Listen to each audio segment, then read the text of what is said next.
So, chili con carne doesn't have a set recipe in this house. It depends on what meat we've got, what vegetables we've got, whether we've got tinned tomatoes, fresh tomatoes. In this case, it's going to be fresh tomatoes. It's just a mishmash of whatever I've got. First thing in is some onion.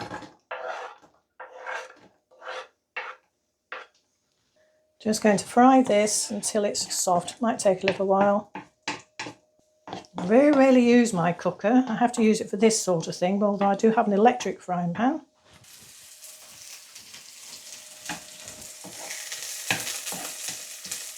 So this is one onion, medium I would say.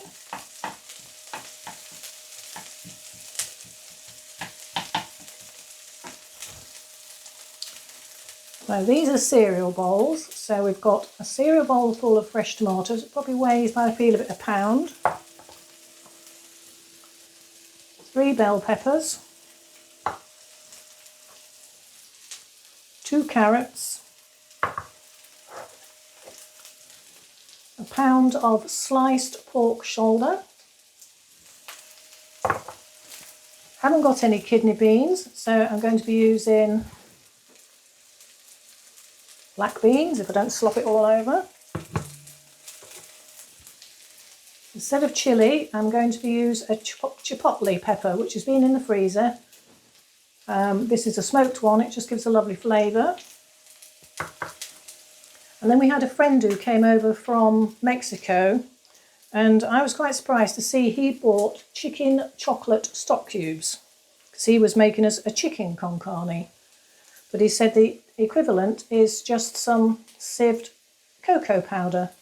Between 1 and 2 teaspoons, just lifts it.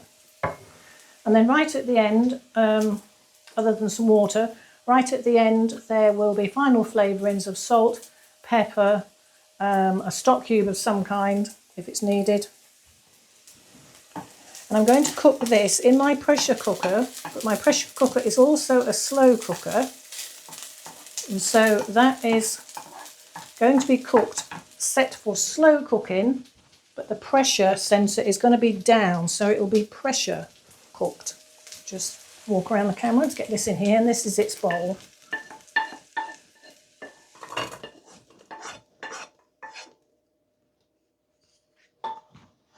Let's take... I'm going to get all the vegetables done first.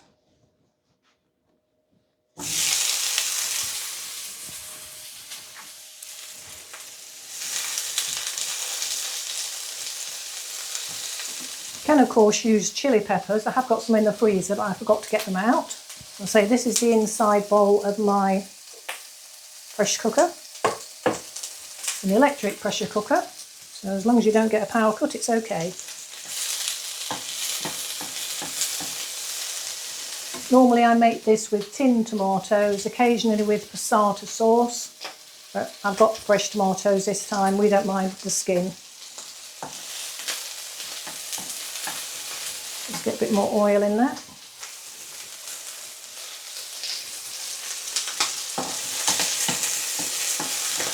Not too worried about the peppers getting soft because they're just going to go mushy in the pressure cooker.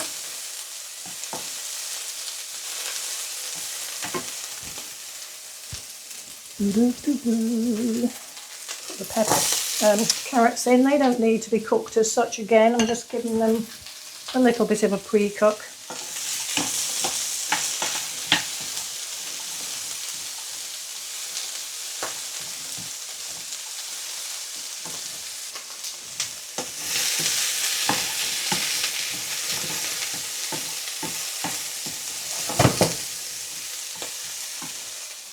Got a little bit, 1 clove of garlic.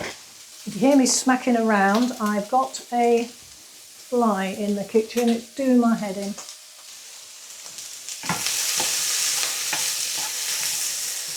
And they're just starting to get a little bit of colour.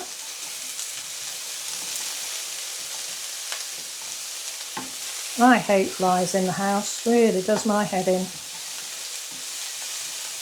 Okay. Got him, got him, got him.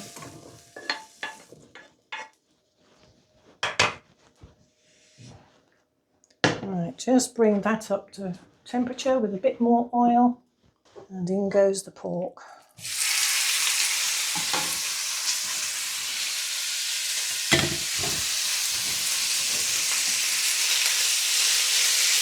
Now you can mince your meat, this is just slice.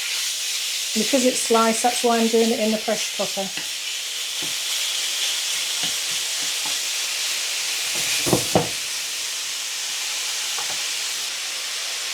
Now I'm not going to be cooking the tomatoes, so they will go straight in,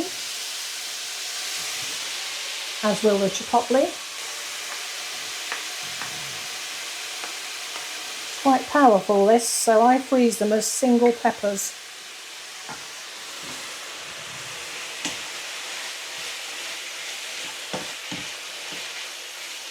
I'm just going to turn that up because I want it to brown a bit, give it some flavour.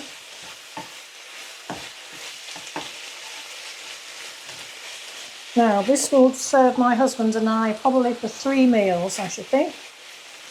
2 portions of which will get put in the freezer for later use. I'm a great advocate, is that the right word? Of cook once, eat 2 or 3 times. I'll do curry in the same sort of way, stew. Alright, just let that brown a moment. You see this is all the water that's coming off the meat. I'm sure in days gone by you didn't get water off meat like this. But we seem to get it all the time nowadays.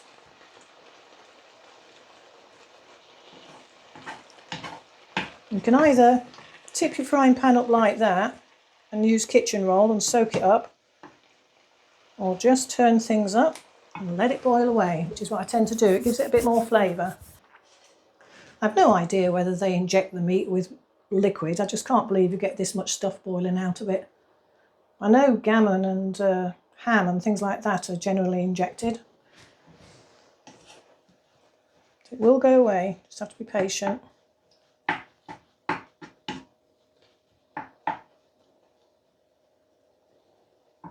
Looks like a sort of white form of boiling lava, doesn't it? Come on. I mean, that is just ridiculous. Look, the amount of stuff. But I might well do something about that because that is a lot.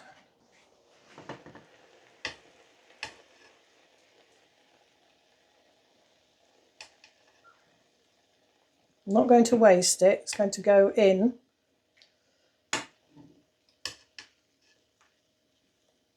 to the pan, but not in here because I want this browning. It's not going to brown with all that lot in it.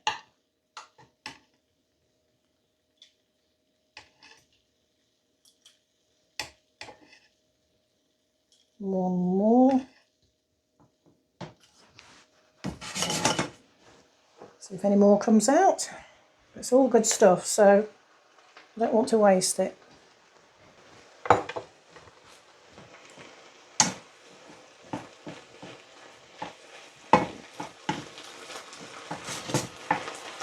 That sounds a bit better.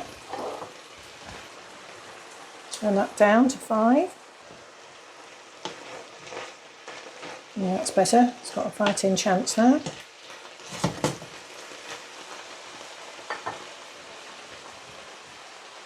And then just before that goes into the pressure cooker pan, I'm going to put a heaped teaspoon of cocoa into it. Once it's got browning a bit.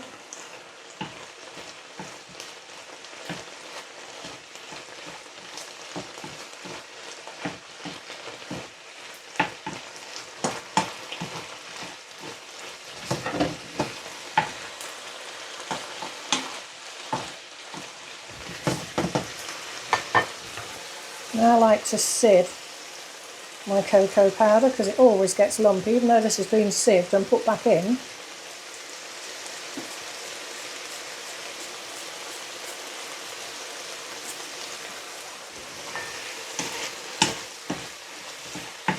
I wouldn't suggest putting too much cocoa in because it will alter the flavour too much otherwise. But when our friend Tutu put this chicken stock cube in, it actually went this colour, and oh, flavour was amazing. he was quite surprised that we can't get chocolate stock cubes over here, but there you go. Look at that, what a difference. Okay, turn everything off.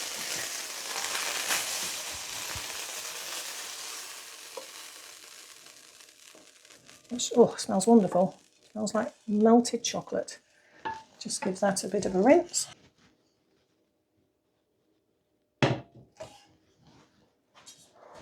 So, ouch, it's a bit warm. Just give everything a stir.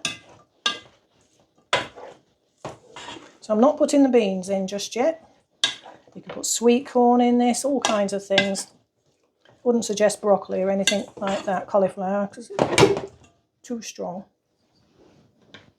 Put that in there. I previously boiled some water, so I don't want to flood it. I just want to cover it enough. Doesn't matter because we are going to thicken it. And obviously this water is going to take the colour back off the meat, but it's the flavour we're after. Let's give that another stir. Make sure everything is popped under the water as much as it can be. Put my lid on.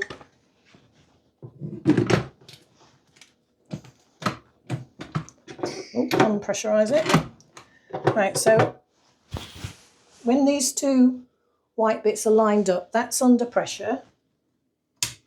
So I'm actually going to cook it slow cook. It's now flashing slow at me, but it's under pressure. So that could take 4 to 5 hours. So we'll come back then. See you later.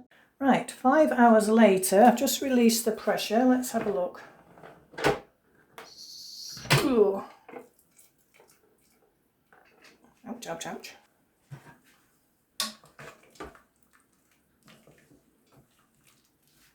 I'm going to put one stock cube in and then test it.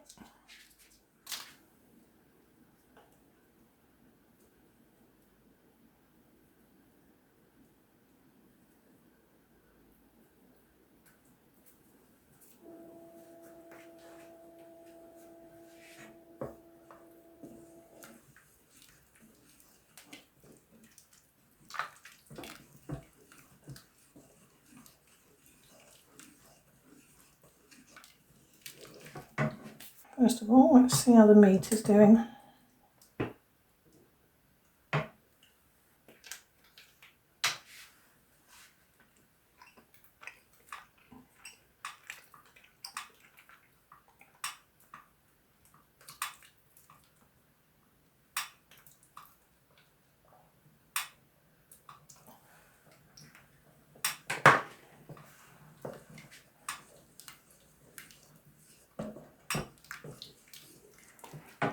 Just been to get some more tomato puree.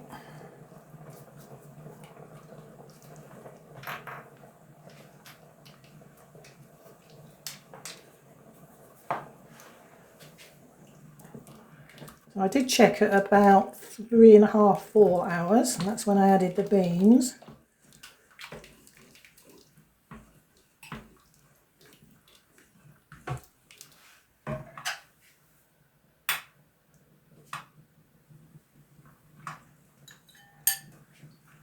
Ooh, it's got quite a bit of poke to it, as they say. Just need another stock cube. Now I'm going to thicken it.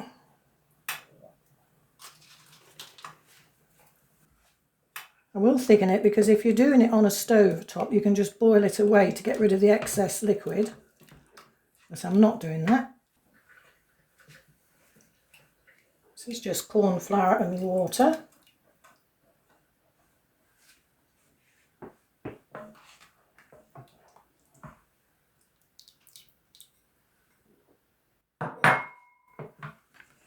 Let that come back up to the boil.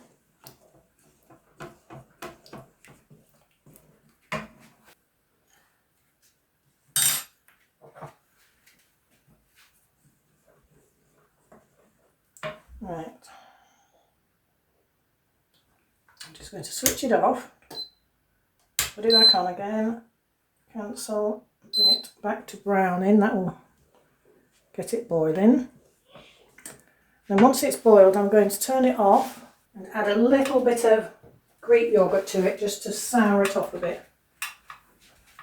Same way that you would do if you were doing goulash. Okay, I'll switch it off now, otherwise that will just keep going and going and going.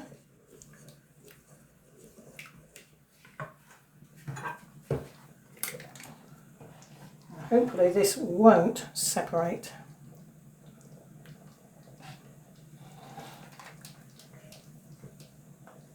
Trying so hard to not block the view for you.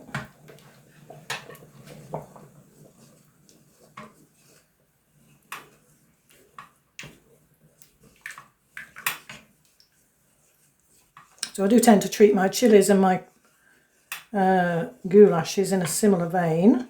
I'm sure putting yoghurt in is done separate along with salsa, but we don't do that.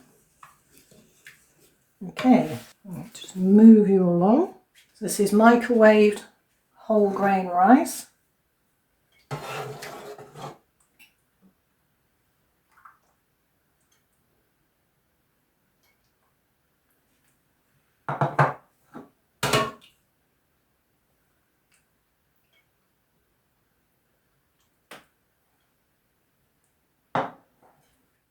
I know some people like to put plain yoghurt or thick cream or sour cream on the top, but that's how we do it. And then we just have a little pinch of salt.